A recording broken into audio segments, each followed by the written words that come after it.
Pro 2 FM Tanjung Pinang. Indonesia, tatanan kehidupan baru.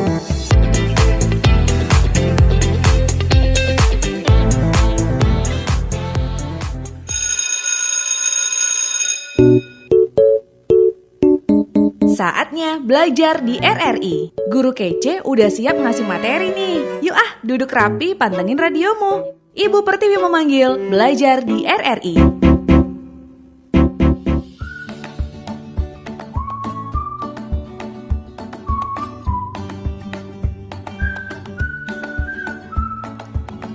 Dari Tanjung Pinang Kepulauan Riau, Indonesia, Pro 2 FM, suara kreativitas Indonesia, tatanan kehidupan baru. Sahabat kreatif, terima kasih kau masih setia dengerin kita ya. Untuk hari ini tanggal 7 Juli 2020. Dan masih ditemani Joji Soendri untuk hari yang semoga ini adalah hari yang menyenangkan, hari yang penuh dengan senyuman juga, hari yang penuh dengan keberuntungan untuk kita semua. Tapi walaupun mungkin ya kita gak bisa ngindarin hal-hal yang gak kita inginkan, sampai ternyata termasuk pribadi yang kuat yang semoga bisa menemukan solusi dari segala macam masalah yang akan dihadapi untuk hari ini. Oke? Kita ada lagi di program belajar di RRI, sahabat kreatif. Udah banyak yang kita hubungi sebagai narasumber yang mudah-mudahan bisa memberikan inspirasi buat sahabat kreatif, buat penyiar dan juga pribadi. Dan hari ini kita punya narasumber lagi nih, sahabat kreatif ya, yang akan kita ajak ngobrol nanti kurang lebih sampai dengan jam 11. Dan narasumber kita hari ini adalah seorang guru di SMK Negeri 4 Tanjung Pinang. Buat yang nggak tahu SMK Negeri 4 itu di mana, kalau misalnya dari Tanjung Pinang kita jalan mau ke Kijang. Nah, di sebelah kanan sebelum perbatasan antara Kota Tanjung Pinang dan Kabupaten Bintan itu ada sekolah. Kalau nggak salah depannya tuh kayak ada semacam taman, terus ada jamur-jamurnya gitu ya, gede. Jadi cukup sering memperhatikan itu. Nah, siapakah beliau? Namanya adalah Bapak Hadib Saputro SE. Kita langsung ngobrol aja sama beliau. Ya, halo, saya sendiri ya. Oke, Kak Hadib, ini telekomunikasi kita agak sedikit terganggu. Maaf ya Kak Hadib ya. Iya, ya, nggak apa-apa. Siap. Kak Hadib lagi di mana nih kalau boleh tahu? Saya lagi di sekolah. Lagi di sekolah. Ada kegiatan apa hari ini Kak Hadib? Masih seputar PPDB ya. Oh iya, PPDB ya. Iya, PPDB. Oke, Kak Hadib hari ini sudah jadi posting juga tadi di sosial media bahwa hari ini topik obrolan kita itu adalah mindset berwirausaha tanpa modal bagi peserta didik SMA atau SMK nih Kak Hadib. Iya, boleh ya. Oke. Nah, mungkin buat teman-teman yang nanti misalnya ingin ada yang ditanyakan ke Kak Hadib, boleh nanti bantu dijawab ya Kak Hadib ya. Siap. Kita buka pertanyaannya, nanti silakan buat sahabat kreatif bisa bertanya lewat Facebook ataupun di grup sahabat kreatif juga bisa. Mention kita di Twitter @rripro2tpi, WhatsApp kita di 0811779210. Nah, ini pasti satu pembahasan yang menarik nih Kak Adib, karena orang kadang-kadang kebanyakan sih, bukan kadang-kadang ya, terkendala mau buka usaha tapi nggak punya modal gitu kan. Iya. Nah, pembahasan hari ini adalah bagaimana itu bisa kita patahkan istilahnya Kak Adib ya. Siap, insyaallah. Siap. Oke, silakan Kak Adib, informasinya, inspirasinya buat sahabat kreatif di belajar di RRI untuk hari ini. Ya, baik. Assalamualaikum warahmatullahi wabarakatuh. Selamat pagi, pemirsa Pro 2 RRI Tanjung Pinang yang saya hormati, dan khususnya kepada peserta didik yang lagi di rumah ya, yang sudah mendengarkan RRI ini hari ini. Ya, baik, saya mulai saja. Jadi begini, khususnya siswa SMA SMK yang saat ini berada di rumah dalam suasana libur semester genap ya, dan tengah bersiap menyambut tahun ajaran baru. Hari ini saya berbagi tips ataupun peluang-peluang usaha, bagaimana memulai usaha tanpa modal bagi siswa SMA SMK ya. Hal ini tentunya sudah saya lakukan dan siswa lakukan di sekolah gitu, dan alhamdulillah berhasil dan memperoleh omset hingga belasan juta selama satu semester gitu ya. Ya. Jadi begini, yang pertama yang perlu kita lakukan adalah hanyalah dengan merubah mindset. Jadi pola pikir, cara berpikir kita bahwa berwirausaha itu tidak harus dengan uang. Karena kalau hal ini menjadi penghalang, maka kita tidak akan pernah mau memulai gitu. Karena kita akan merasa kesulitan untuk memulai sebuah usaha. Ya, jadi yang perlu kita lakukan adalah menumbuhkan keberanian dan mengasah skill. Jadi begitu ya. Jadi kita harus tahu apa dulu apa itu kewirausahaan. Kewirausahaan itu ialah melakukan atau menciptakan sesuatu yang baru dengan cara kreatif dan inovatif untuk memberikan manfaat bagi orang lain dan bernilai tambah gitu ya. Jadi langsung saja, peluang pertama yang bisa kita lakukan di rumah di saat sedang pandemi sekarang ini ya, kita bisa siswa sebetulnya bisa hanya dengan memiliki laptop. Saya rasa semua sekarang sudah punya laptop di rumah ataupun komputer ya, punya orang tuanya, itu bisa dimanfaatkan untuk mencoba mencari peluang sebagai jasa desain grafis ya gitu. Desain grafis ini hanya dibutuhkan software aja, software desain. Kemudian skill mendesain itu bisa kita asah dari berbagai media seperti buku ya. Buku itu kita bisa beli sendiri, kita baca otodidak, kemudian kita bisa belajar sekarang lewat YouTube.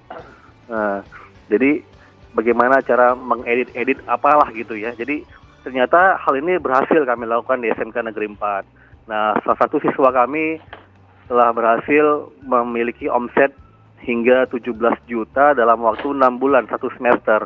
Ya, yang dalam pembinaan saya. Jadi bahkan sudah langsung mendapat penghargaan dari Menteri Pendidikan waktu itu Bapak Muhadjir Effendi di Jakarta, langsung di gedung Kementerian Pendidikan. Ya, karena berhasil meraih untung hingga belasan juta hanya dengan bermodalkan desain grafis. Nah, siswa ini membuka jasa desain wajah orang, siapa saja yang mau dibuat wajahnya dalam bentuk WPAP. Kalau itu istilahnya WPAP itu panjangannya Weda Pop Art Portrait ya.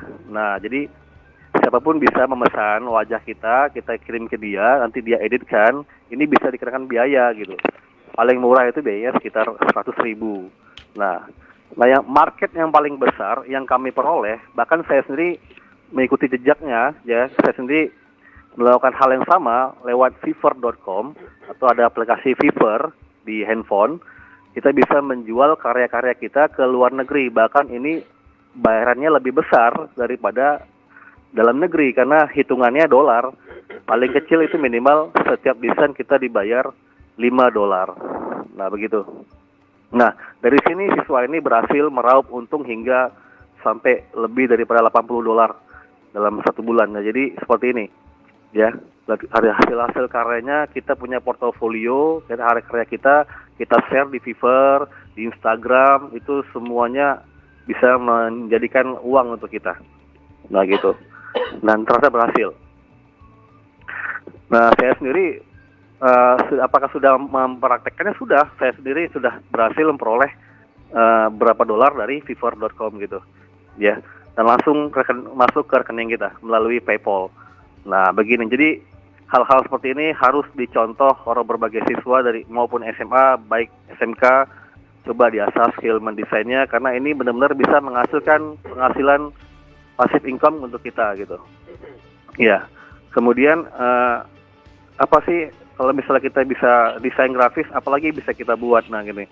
Nah, jadi gini, kita bisa buat jadi agen percetakan di rumah. Nah, kita buat pelang di rumah, pelang lama misalnya advertising atau percetakan gitu ya. Nah, dengan berani kita dengan modalkan laptop atau komputer, kita sudah bisa mengambil orderan gitu dari luar seperti spanduk. Ya, spanduk.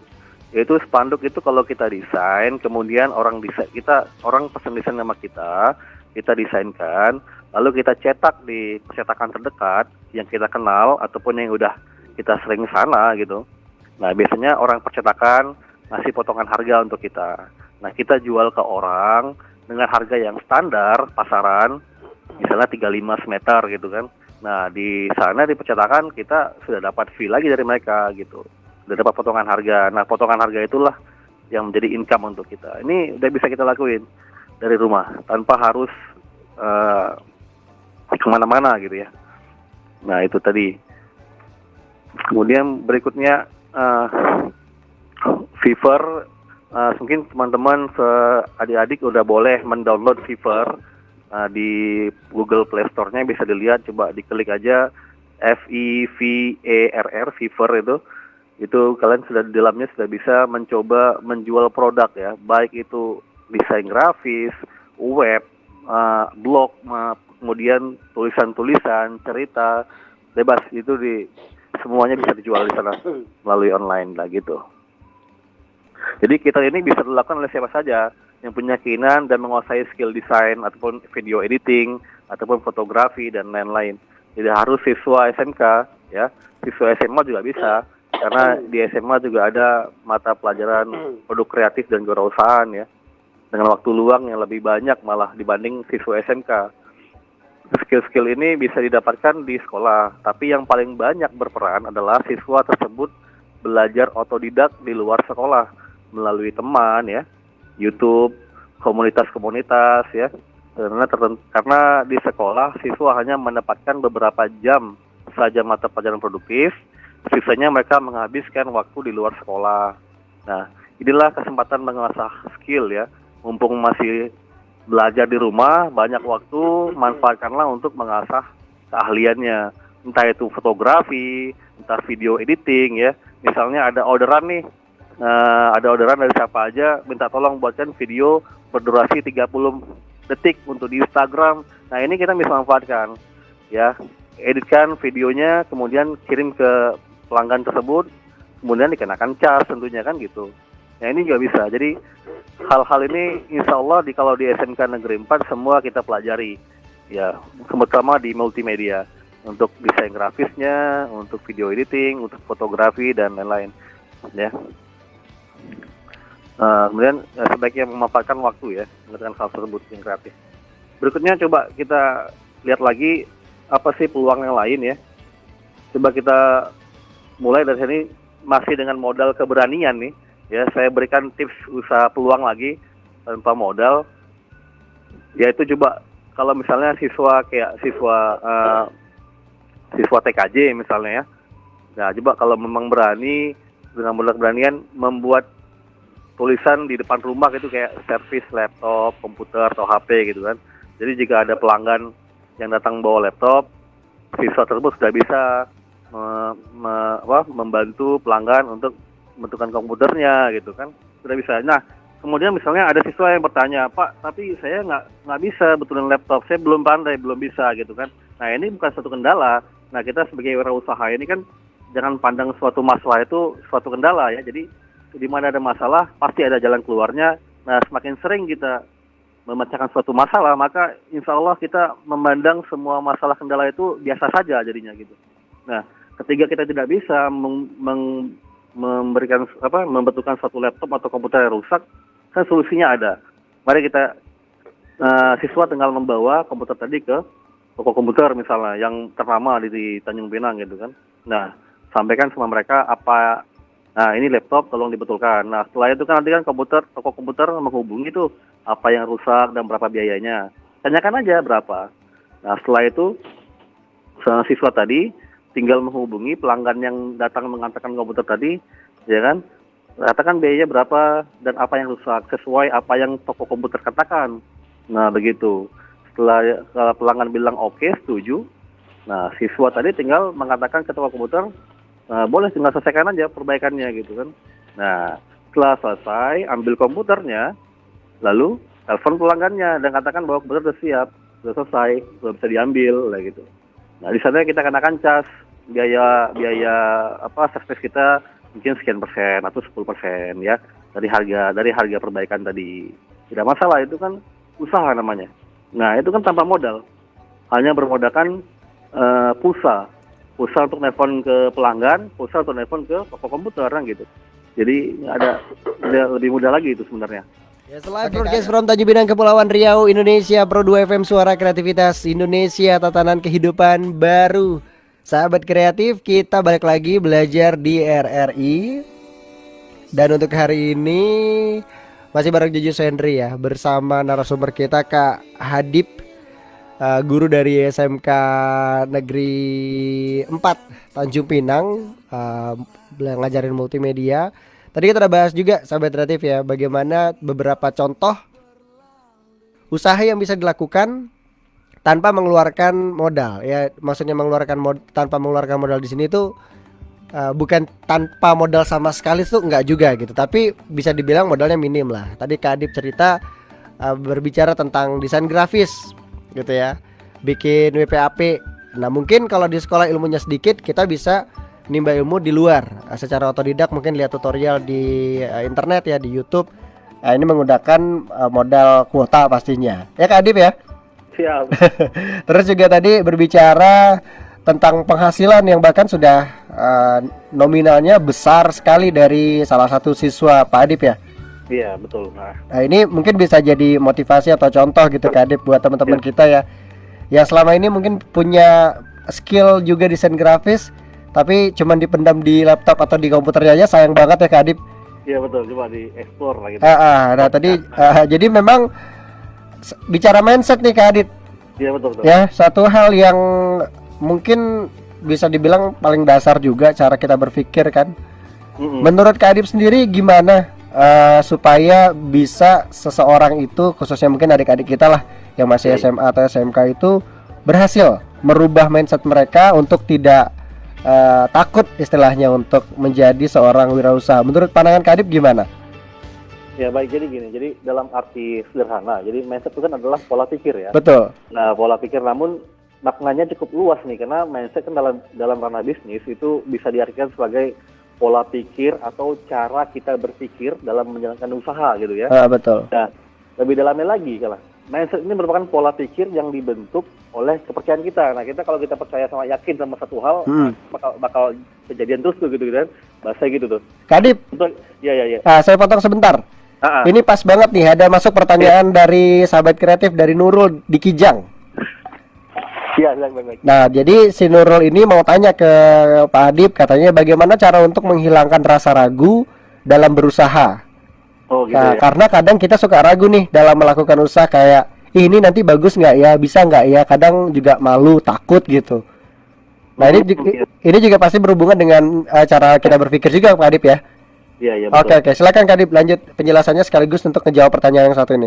Ya, jadi baik gini. Jadi contohnya gini pada adik Nurul ya, Nurul. Jadi gini, misalnya kita punya mindset nih, udah tertanam di dalam otak kita seperti ini. Saya ini selalu ngantuk nih kalau saat kerja jika tidak minum kopi. Nah, ini kan mindset nih. Nah, kebiasaan tersebut menjadi mindset Anda pada saat bekerja gitu. Anda akan merasa semangat bekerja jika minum kopi setiap pagi. Padahal kan ini kan tidak begitu juga. Padahal kita sampai minum kopi pun ya, dengan kita alihkan mindset tadi gitu kan, sampai minum kopi pun kita bisa semangat bekerja gitu. Nah, itu kan hanya mindset saja tertanam dalam pikiran. Nah, sekarang bagaimana mendobrak mindset itu agar apapun yang menghalangi kita, apapun itu jangan sampai menghalangi kita berhenti bersemangat bekerja gitu kan. Jangan sampai gara-gara nggak minum kopi kita jadi lemes bekerja, nggak gitu. Jadi kalau apa tuh tipsnya untuk supaya bisa jangan ragu berwirausaha, ubah dulu mindsetnya, beranikan diri dulu. Ya, tipsnya pertama adalah keberanian. Jadi berani dulu untuk mencoba, jangan pernah takut mencoba. Coba dulu. Gagal itu biasa, masalah itu pasti datang, itu biasa. Nah, semakin sering kita menghadapi masalah, maka semakin kita melihat masalah itu biasa-biasa saja jadinya gitu. Ya, menghadapi masalah itu sih saya rasa ya seperti itu. Jadi mendobrak mindset tadi sehingga jangan sampai dikalahkan oleh mindset yang negatif, nah gitu ya. Sehingga jadi hal-hal yang positif sehingga membuat kita tertahan gitu. Saya rasa itu sih berani saja dulu pertama. Keberanian ya, mengasah keberanian dulu. Oke. Nah, karena kemudian kita ini kan diberi keberanian pastinya. Cuma kita belum tahu saja kalau belum dicoba gitu tadi ya. Dicoba saja dulu. Pola pikir, kemudian niat yang paling pertama. Kemudian ketahui dulu di mana kekuatan kita. Kita misalnya hobinya yang paling gampang tuh hobi sih. Hobinya di mana? Kalau hobinya di satu hal kayak online shop, kayak misalnya saya hobinya itu di pernak-perniknya, coba jalankan usaha itu, menjual pernak-pernik lewat online shop. Itu coba pasti berhasil, saya yakin. Jadi istilahnya dulu ada yang bilang kalau misalnya ngejalanin usaha tuh bagusnya dari hal-hal yang kita suka, itu benar ya Pak Adip? Betul, itu betul sekali. Betul sekali ya. Ya, betul sekali. Ya, tinggal bagaimana setelah usaha itu berjalan, tinggal bagaimana konsistensi kita memanage, kemudian kesabaran kita. Kadang-kadang yang membuat nggak berhasil itu kan kita hilang kesabaran. Kadang-kadang dengan banyaknya cobaan, masalah yang datang, kita jadi udah masa gitu, capek. Nah, itu suatu kesalahan saya rasa. Jadi penting bagi kita untuk setiap harinya itu termotivasi gitu. Pasti bagaimana cari hal-hal yang mau memotivasi diri, hal-hal bagaimana kiat-kiat orang sukses itu penting. Itu penting agar apa yang kita lakukan itu berjalan terus gitu ya. Yang penting konsisten. Kalau konsisten, saya yakin rezekinya pasti ada. Ya. Cuman gini juga Kak Adip, ada satu permasalahan nih, yang mungkin menurut saya juga cukup banyak dipikirkan gitu oleh teman-teman kita. Mereka sudah punya mental misalnya. Udah punya mental untuk melakukan sebuah usaha, udah tahu usaha yang mau dijalankan itu apa. Tapi masih ada keraguan karena berpikir kalau misalnya kayak tadi kita ngomongin soal berjualan online nih. Berbicara entah itu jual kosmetik misalnya, atau jual aksesoris pernak-pernik seperti itu. Melihat saingannya kan udah banyak banget nih Kak Adip. Iya, betul. Dan strategi apa yang kira-kira bisa Kak Adip kasih nih supaya mereka-mereka ini bisa tetap jalanin gitu usahanya, walaupun memang saingannya banyak sekali, tapi strategi apa yang bisa Kak Adip kasih untuk teman-teman kita? Ya, yang pertama saya rasa tetap fokus ya. Tetap fokus sama apa yang kita sedang lakukan saat ini gitu, karena yang paling penting itu fokus. Kalau rezeki itu pasti udah ada udah ada ininya ya. Udah ada jalannya masing-masing ya. Jalannya masing-masing. Benar. Jadi fokus saja. Yang pertama fokus, tetap konsisten, karena begini, kalau kita tidak konsisten maka orang juga tidak percaya sama usaha kita gitu, seperti itu. Nah, jadi untuk menimbulkan rasa kepercayaan tadi, pertama kali itu kita konsisten dulu, fokus dulu ya. Kemudian temukan produk ya, apa yang sesuai dengan pasar yang sekarang, apa yang lagi rame itu apa gitu ya. Nah, sesuaikan itu juga, jadi itu juga sebuah salah satu tips juga untuk masuk dalam pasar gitu ya. Jadi apa dulu produk yang sedang lagi rame sekarang ini. Ya, kemudian misalnya gini, berikutnya adalah tahu dulu itu apa peluang-peluang yang ada sekarang ini apa gitu kan. Nah, jadi jangan hanya puas dengan satu usaha, tapi coba lagi yang lain. Jadi jangan takut gitu untuk mencoba gitu menurut saya. Misalnya nggak cocok online shop menjual ini yang A misalnya, produk A, coba yang B, jadi itu nggak ada masalah. Tapi yang C gitu kan, mencoba saja, karena kan online shop yang sedang tadi tanpa modal kan. Jadi kita sebagai dropshipper, saya rasa nggak ada salahnya mencoba berbagai macam produk yang sedang lagi hits sekarang ini gitu, coba. Nah begitu. Ya karena memang kita modalnya cuma istilahnya modal posting aja ya Kak Adip ya. Iya, modal posting. Modal posting, nanti orang order baru kita order juga ke sana gitu. Betul, kan kita bicara tentang tanpa modal kan. Benar-benar modal posting ya gitu. Nah, terus kan apa? Gimana? Jadi lain hal kalau dengan modal besar gitu kan. Ya. Modal besar buka usaha besar ya, itu lain hal lagi gitu. Betul. Ya. Nah, Kak Adip, coba mungkin Kak Adip bisa ngasih tips nih ke teman-teman kita mengenai pembicaraan kita hari ini. Tips, oke, sebentar, tips ya. Iya, baik. Jadi tipsnya gini, saya selalu baca buku ya. Buku itu banyak, saya selalu baca buku. Jadi berbagai macam buku yang saya baca itu saya rangkum sendiri kadang-kadang. Sendiri dalam pikiran saya gini. Jadi orang-orang yang sukses itu mereka tuh selalu melakukan beberapa hal yang biasa mereka lakukan gitu. Seperti contohnya pertama, mereka itu selalu bangun tidur ya, 3 jam sebelum beraktivitas. 3 jam sebelum beraktivitas. Nah, iya. Jadi kalau misalnya kita beraktivitas jam 7 pagi, berarti kita bangun jam 4 ya. Jam 4. Oke. Nah, itu time yang tepat sekali untuk saya sebagai orang muslim, tepat sekali untuk beribadah.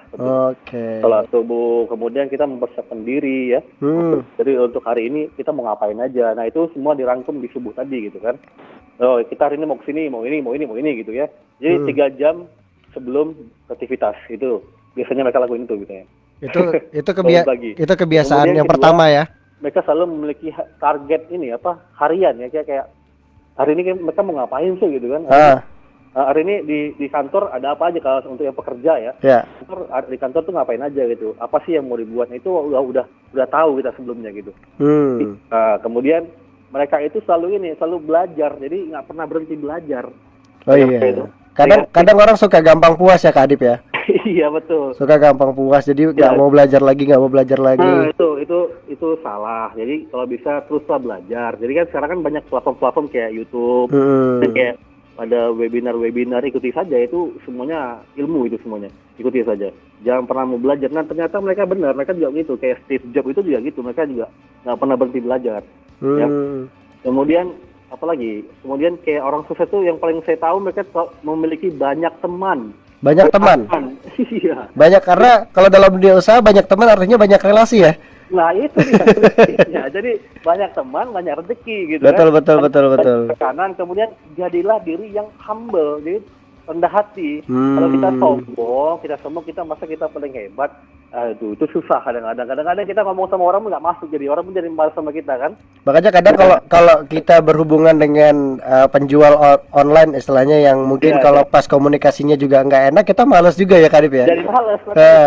Kita juga harus humble sebagai penjual ya. Kita humble-nya. Kita paling rendah pokoknya di mata mereka. Nggak apa-apa, itu memang yang harus kita lakuin gitu. Yang penting tujuan utamanya berhasil ya Kadip ya. Berhasil. Barang laku gitu. Nah, Produk laku. Betul. Jadi kalau kita udah humble, insya Allah teman tuh ada aja pasti. Yang senang sama kita ya. Kemudian yang paling penting sekarang ini gaya hidup sehat ya. Nah, Kita menjaga orang-orang sukses itu ternyata mereka tuh sangat menjaga kebugaran ya gitu ya. Mereka sangat sehat makannya sehat, hidupnya sehat, olahraga teratur dan terutama kalau kayak jasmani juga sehat, jangan lupa juga rohani juga sehat gitu. Rohani. iya, benar. Ya, jangan lupa ibadah ya, itu penting sekali. Betul. Iya, jadi setuju. ini buku-buku yang saya baca ya. Jadi jadi kemudian yang terakhir itu adalah kayak gini, kayak apa? Sekarang ini jangan banyak nonton TV deh. Kalau bisa banyakin baca buku, itu yang terakhir. Jangan banyak nonton TV. Nonton TV, nonton YouTube, kalau bisa kurangin yang nggak bermanfaat ya, maksudnya itu. Nah, kalau mau YouTube kayak tutorial silakan. Ya betul, kecuali yang memang sifatnya edukasi menambah ilmu wawasan gitu ya. Iya. Kemudian banyaklah membaca buku, itu paling penting. Buku itu jendela dunia ya. Karena memang anak-anak sekarang maksudnya kebanyakan juga agak sedikit males ya baca bukunya ya, lebih sering ya itu nonton YouTube hiburan sifatnya. Hiburan boleh tapi ya kita lihat manfaatnya dulu nih Kadit ya. Ya, lihat kontennya lah. Betul. Ada ininya, ada manfaatnya lah untuk. Jadi Kadit sendiri sekarang kalau untuk bicara usaha masih bergerak di desain grafisnya. Desain grafis saya alhamdulillah agen percetakan juga. Oke. Jadi di rumah juga saya punya usaha kecil-kecilan kayak buat hiasan dinding dari kayu ya. Itu juga kan dasarnya kan ilmu desain grafis. Desain juga gitu ya.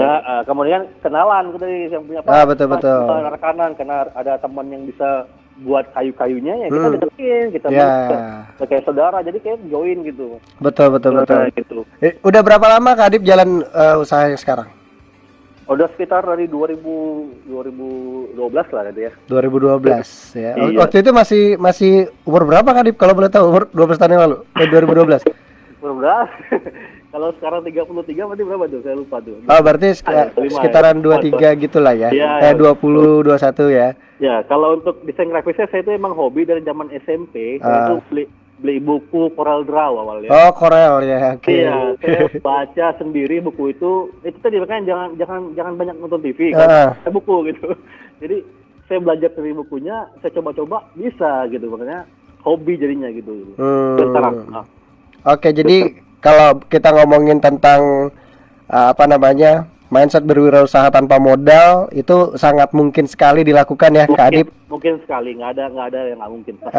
Baik itu untuk teman-teman yang SMA ataupun SMK ya. Iya betul lah. Yang penting tadi kalau dari Kadip sih kita ngelihat dulu potensi yang kita punya tuh apa ya.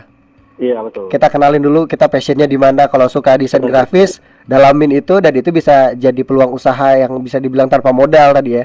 Betul. Apalagi kalau memang minat ya Kadip ya. Wah, pasti jadi satu hal yang sangat menyenangkan untuk dijalani kan. Iya, jadi sambil dia bekerja itu dia happy. Iya benar, karena memang itu adalah dunianya gitu kan. Dunianya gitu. Betul. Nah, jadi dia edit video. Nah, jadi dia hobi aja ngerjain gitu kan. Jadi kerjaannya nggak berasa kayak kerjaan ya. Enggak. Udah nggak ada beban, jadi ngerjanya juga pasti enak sih. Betul. Oke. Nah, ini sahabat kreatif penting sekali ya. Memang bicara mindset itu adalah satu hal yang memang perlu dirubah kalau misalnya kita pengen jadi seorang wirausahaan. Bukan wirausahaan saja sih, apapun ya Kak Adip ya. Mindset itu yang harus dibenahi terlebih dahulu. Wow. Oke, Kak Adip ini udah 10.55. Siap. Waktu kita memang cukup terbatas. Aduh ya. Terima kasih buat Kak Adip. Mudah-mudahan ceritanya hari ini buat sahabat kreatif itu bisa diambil poin-poin positifnya. Amin. Bisa bermanfaat buat teman-teman semua ya. Bisa diterapkan juga. Dan semoga kalau misalnya sahabat kreatif sudah mantep mau ngejalanin usaha apapun itu, teruslah fokus. Kemudian ya disiplin juga, terus berinovasi barangkali Kak Adip ya. Betul. Oke, terima kasih Kak Adip, silakan dilanjutkan aktivitasnya. Siap, terima kasih. Assalamualaikum warahmatullahi wabarakatuh. Warahmatullahi wabarakatuh. Oke, sahabat kreatif, demikian untuk belajar di RRI hari ini bersama salah satu guru ya, multimedia desain grafis percetakan. Beliau mengajar di SMK Negeri 4 Tanjung Pinang. Jadi lupa tanya nih, udah berapa lama Pak Adip ini atau Kak Hadip ini menjadi guru di SMK Negeri 4 Tanjung Pinang? Kayaknya udah lama banget juga jadi nggak main ke SMK 4 ya. Walaupun memang bukan alumni sana, tapi dulu-dulu tuh kayak selalu ada aja alasan untuk pergi ke sana. Kayak ada urusan lah gitu yang diselesaikan. Mudah-mudahan ada manfaatnya buat sahabat kreatif. Jangan lupa dengarkan belajar di RRI setiap hari Senin sampai dengan Jumat kecuali hari libur.